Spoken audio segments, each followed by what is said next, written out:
Organic molecules के लिए condensed formula, structural formula, line formula, polygon formula और 3 dimensional representations क्या होती हैं।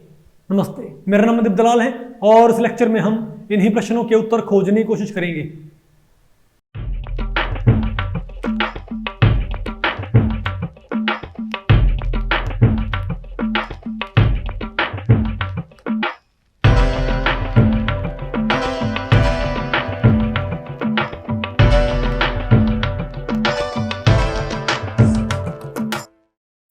ओके, अब बताओ हम क्या पढ़ते हैं भाई। अब हम पढ़ते हैं structural representation of organic molecules. तो भाई किसी ऑर्गेनिक मॉलिक्यूल को उसकी स्ट्रक्चर को कैसे रिप्रेजेंट कर सकते हैं भाई। ऑर्गेनिक मॉलिक्यूल्स को रिप्रेजेंट करने कई तरीके होते हैं।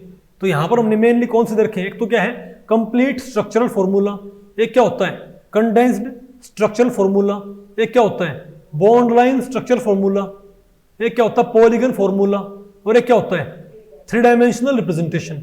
तो पहले बेटा बताओ क्या है कंप्लीट स्ट्रक्चरल फॉर्मूला। ध्यान रखिए उसको बोलते ही है स्ट्रक्चरल फॉर्मूला, लेकिन ये पूरी ज्योमेट्री नहीं बताएगा। क्या इसको बोलते क्या है स्ट्रक्चरल फॉर्मूला, लेकिन इससे मत सोचिए भाई कि आपको एग्जैक्ट ज्योमेट्री बता देगा ना। ये आपको ये बताएगा कि भाई कोई कार्बन कितने बॉन्ड बनाए हुए हैं। और आपको पता भाई कार्बन के पास एक खास प्रॉपर्टी है, कार्बन आपको पता होगा ना 4 बॉन्ड तैयार कर सकता है, इसकी वैलेंसी 4 होती है, इजंट इट। तो इसमें क्या होता है, बेटा इसमें अपने सारे के सारे बॉन्ड दिखाने होते हैं जो किसी एटम ने बनाए हुए हैं। ओके, तो यहां पर फॉर एग्जांपल अगर मीथेन का लिखूं स्ट्रक्चरल फॉर्मूला तो क्या हो जाएगा, कार्बन लिखा H H H और H, लेकिन इससे अलगता ये है कि ये स्क्वायर प्लेनर होगा ना। ये मॉलिक्यूल क्या होता है टेट्राहेड्रल, मॉलिक्यूल क्या होता है ये टेट्राहेड्रल, एक ऊपर और 3 ऐसे भाई, ये प्लेन में नहीं होते। लेकिन स्ट्रक्चरल फॉर्मूले में इसको भाई ज्योमेट्री के ऊपर कोई फोकस नहीं होता, ज्योमेट्री यहां पर शो नहीं करती। तो ये क्या मेरे पास स्ट्रक्चरल फॉर्मूला। अगर हम कहें इथेन का, अगर मैं कहूं इथेन क्या होता है आपको पता है, इथेन होता है उसमें 2 कार्बन होते हैं और 6 उसमें हाइड्रोजन होते हैं। ठीक है बात, तो हम क्या बोलेंगे बताओ कार्बन, तो हम बेटा बताओ क्या बोलेंगे कार्बन, वो तो क्या होगा H H H carbon H H और H। ठीक है बात, ध्यान रखियो कार्बन के अराउंड कोऑर्डिनेशन स्क्वायर प्लेनर नहीं है, वो तो हमने वैसे बना रखा हुआ। ये स्ट्रक्चरल फॉर्मूला ज्योमेट्री नहीं दिखाता, सिर्फ नंबर ऑफ बॉन्ड दिखाता सभी को अलग अलग। ठीक है बात, ओके। अगर हम बात करें इथाइलिन किसकी भाई, तो ये क्या हो जाएगा कार्बन कार्बन ये और इस टाइप से। चाहे इसको ऐसे लिखो ये भी ठीक है, या फिर इसको ऐसे लिख दो बेटा ये भी ठीक है, क्योंकि भाई ये ज्योमेट्री की बात करता ही नहीं। हमको पता है हालांकि ये एंगल 90 नहीं होता, ये एंगल 90 नहीं होता और ये एंगल 120 भी नहीं होता, ध्यान रखियो, पता ना कुछ चीज का। ठीक है, आपको बाद में पढ़ाएंगे, लेकिन बात आपको पहले पड़ेगी भाई। बताओ क्या है ये हमारे पास, ये क्या है स्ट्रक्चरल फॉर्मूले। आसान है कि मुश्किल है ये बेटा, क्या होता इथाइलिन का क्या होता है बताओ। एक तरह से आप कह सकते हो कि ये नहीं जो लेविस स्ट्रक्चर होती है, क्या जो लेविस स्ट्रक्चर आप बनाते हो, ये किसी लेविस स्ट्रक्चर में सारे के सारे जो बॉन्ड होंगे ना उनको दिखा देगा। ठीक, जितने बॉन्ड बनेंगे। एसिटाइलिन में क्या हो जाएगा बताओ, C triple bond C H और H, ये हो जाएगा आपको एसिटाइलिन। आ गया आपको। अब बताओ क्या, फिर हमारे पास क्या होता है कंडेंस्ड स्ट्रक्चरल फॉर्मूला। क्या बेटा कंडेंस्ड, बल्कि देखो मॉलिक्यूलर फॉर्मूला लिख दिया हमने। तो ये जैसे मुझे पता है भाई इथेन का मॉलिक्यूलर फॉर्मूला क्या होता है C2H6, क्या होता है C2H6। तो क्या बोल देते हैं इसको CH3। ये क्या इसका, ये तो इसका मॉलिक्यूलर फॉर्मूला और ये क्या इसका स्ट्रक्चरल फॉर्मूला। समझ गए बात। अगर हम ये कहें, अगर मैं कहूं C2H5O, मैं बेटा कहूं C2H6O, ये तो क्या है भाई एल्कोहल का मॉलिक्यूलर फॉर्मूला। क्योंकि एल्कोहल का जो मॉलिक्यूल होता है इथेनॉल का, जो भाई इथेनॉल का मॉलिक्यूल होता है उसके अंदर ओके, बात आपको पहले पड़ गई। तो ये क्या है भाई, इथेनॉल का मॉलिक्यूलर फॉर्मूला। तो इसको आप बेटा कैसे लिखोगे बताओ, मतलब इसको हम कैसे लिखेंगे, CH3CH2OH, CH3CH2OH।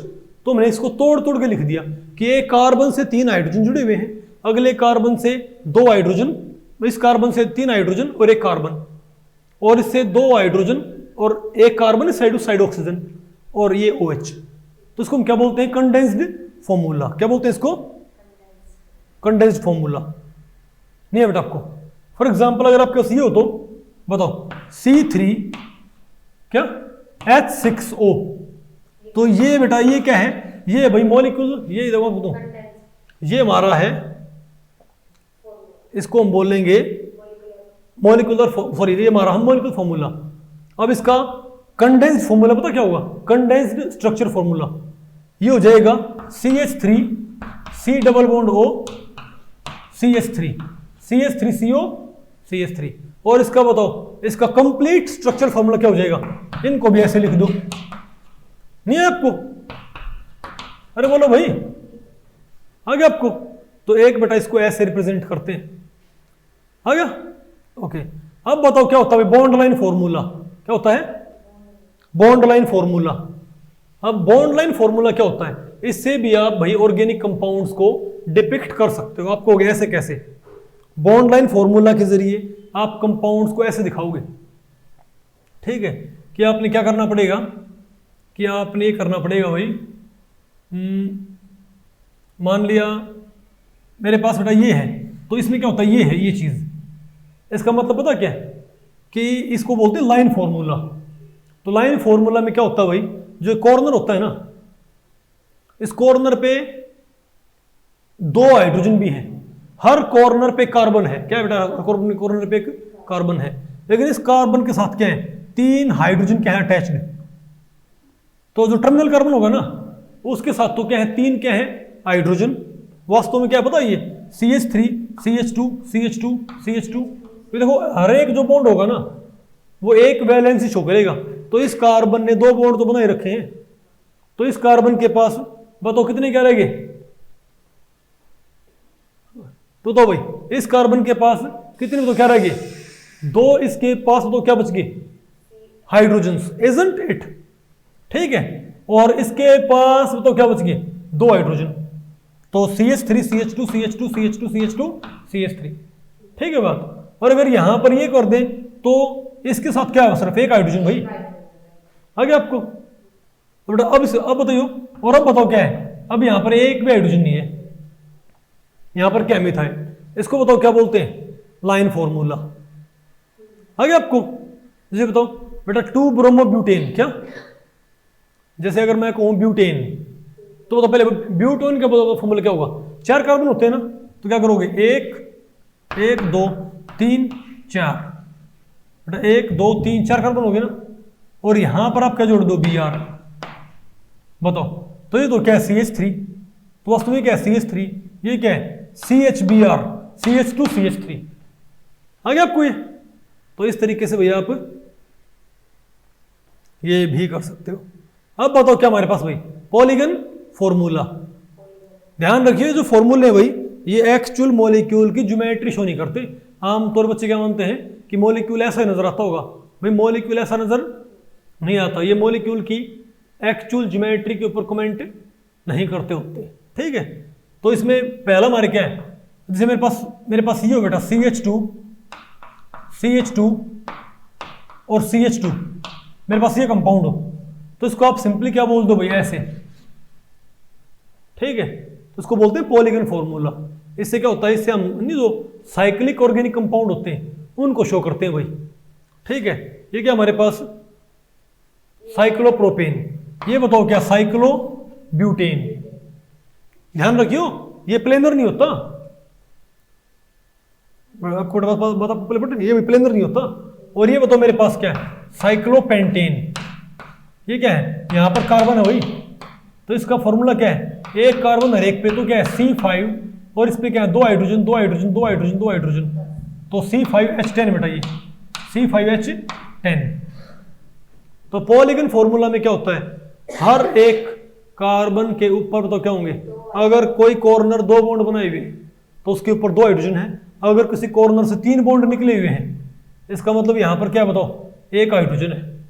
मान लो यहां पर जुड़ रहा है OH, तो बेटा इस कार्बन के पास क्या है, 3 तो बॉन्ड ये हो गए, और एक यहां पर क्या है H, वो क्या है इम्प्लिसिट, क्या भाई वो इम्प्लिसिट, वो दिखा नहीं रखा लेकिन वो अंडरस्टूड है। जैसे यहां पर आपको पता है हर कार्बन के ऊपर क्या है, 2-2 प्रोटॉन है, 2-2 क्या है हाइड्रोजन, वो दिखा नहीं रखे लेकिन है। आगे आपको ये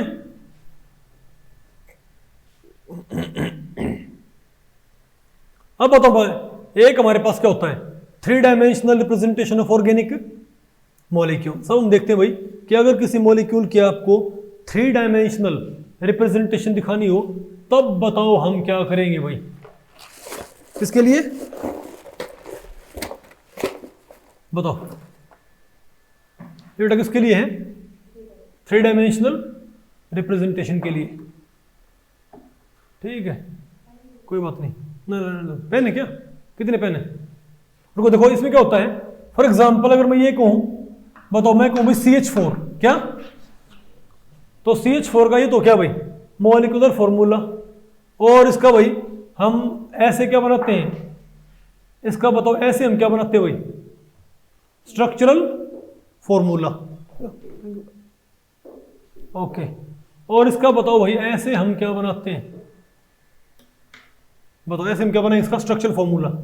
तो इसमें क्या होता है, इसमें भाई हम क्या करेंगे, अगर आपको मॉलिक्यूल की प्रॉपर ज्योमेट्री दिखानी हो 3 डायमेंशन में, तो एक कार्बन के अराउंड कितने बॉन्ड होते हैं, 3-4 बॉन्ड। भाई हमको पता है एक कार्बन मैक्सिमम 4 बॉन्ड बनाएगा। अगर एक कार्बन 3 ही बॉन्ड बना रहा है ना, क्या बना रहा है, तो मॉलिक्यूल क्या होगा, अगर एक कार्बन 3 बॉन्ड बनाए हुए हैं तो उसको तो हम कागज पे शो कर सकते हैं भाई, क्योंकि एक प्लेन में 3 बॉन्ड आ सकते हैं, आ जाएंगे ना अगर वो तीनों प्लेन में, तो ठीक है, क्योंकि भाई प्लेनर मॉलिक्यूल प्लेन पे दिख जाएगा। लेकिन अगर किसी मॉलिक्यूल ने 4 बॉन्ड बना रखे तो हमको पता चारों बॉन्ड एक प्लेन में नहीं होते भाई, तब क्या करते हैं, तब इसको आप ऐसे देख लो, तब आप इसको ऐसे देखो ऐसे भाई। तो देखो हालांकि मॉलिक्यूल को में से पढ़ते हैं कि एक बॉन्ड ऊपर और 3 बॉन्ड क्या है नीचे, है ना, एक बॉन्ड ऊपर और 3 बॉन्ड नीचे, लेकिन आप इसको ऐसे देखो, ऐसे है ना, आप इसको ऐसे देखो ऐसे, बताओ इसमें क्या हो गया, अब 2 तो ऐसे हो गए और 2 ऐसे, जैसे कि ये 2 कॉर्नर जो हैं, इन 2 कॉर्नर्स के आपस में क्या स्टैगर्ड, ये 2 कॉर्नर और ये 2 कॉर्नर आपस में क्या भाई स्टैगर्ड है। ऐसे नहीं, ऐसे क्या लगता है कि एक बॉन्ड ऊपर 3 बॉन्ड नीचे, लेकिन ऐसे इस एंगल से देखने पर क्या लगता है हमको, इस पॉइंट ऑफ व्यू मतलब इस एंगल ऑफ व्यू से देखने पर क्या लगता है कि 2 ऊपर कॉर्नर 2 नीचे कॉर्नर, ऊपर वाले 2 कॉर्नर नीचे वाले 2 कॉर्नर से क्या है स्टैगर्ड। ठीक है बात, फिर इसको आप ऐसे डिपिक्ट कर दो, कैसे, ऐसे। इसमें क्या होता है, अब देखो अगर मैं यहां पर बोर्ड का प्लेन मान लूं तो इस कार्बन को मैं कैसे रिप्रेजेंट कर सकता हूं, बताओ भाई। देखो 3 डायमेंशनल रिप्रेजेंटेशन के लिए हमारे पास और भी एडवांस टेक्निक आएंगी, लेकिन फिलहाल मैं आपको एक बेसिक आइडिया दे रहा हूं, बेसिक आइडिया कि ये कार्बन के अराउंड 4 बॉन्ड कैसे दिखाते हैं। ठीक है, 3 डायमेंशन में इसको बोलते हैं फ्लाइंग वेज रिप्रेजेंटेशन। क्या बोलते हैं, फ्लाइंग वेज। तो ये बॉन्ड अगर मैं यहां पर बोर्ड देता हूं तो ये वाला बॉन्ड और ये वाला बॉन्ड तो कहां पर आ जाएंगे, बोर्ड में आ जाएंगे भाई। तो इन बॉन्ड्स को बोर्ड के प्लेन में ड्रॉ किया जा सकता है। तो मैं क्या बोलूंगा कि H, तो जो बॉन्ड बोर्ड के प्लेन में है, जो बॉन्ड क्या है बोर्ड के, अरे भाई जो बॉन्ड्स बोर्ड के प्लेन में ना, उनको आप दिखाओ सॉलिड लाइन से। किससे, सॉलिड लाइन से। अब ये जो बॉन्ड है ये बोर्ड के इस साइड है, below the plane of the board, और ये क्या है अबोव दी, तो जो बिलो हो ना उसको आप दिखाओ, बताओ उसको आप दिखाओ भाई डैश्ड बॉन्ड से। क्या मतलब वेज लेकिन होलो, इस टाइप से इसको भाई ऐसे शो करते हैं। बात आपको पहले पड़ी, इसका मतलब ये चीज बोर्ड की उस साइड है, और इसको आप दिखाओ सॉलिड वेज्ड, सॉलिड वेज्ड नहीं, आपको इसको डैश दिखाते हैं। तो ये मॉलिक्यूल ऐसे आ गया भाई कि ये 2 बॉन्ड तो कौन से हो गए, तो जो बॉन्ड बोर्ड के प्लेन में हो उनको सॉलिड लाइन से, जो बोर्ड के अपोज पीछे हो उसको डैश्ड से, जो बोर्ड से ऊपर हो उसको वेज्ड से। नहीं आपको बेटा, अरे बोलो भाई, पहले पड़ेगा आपको ये,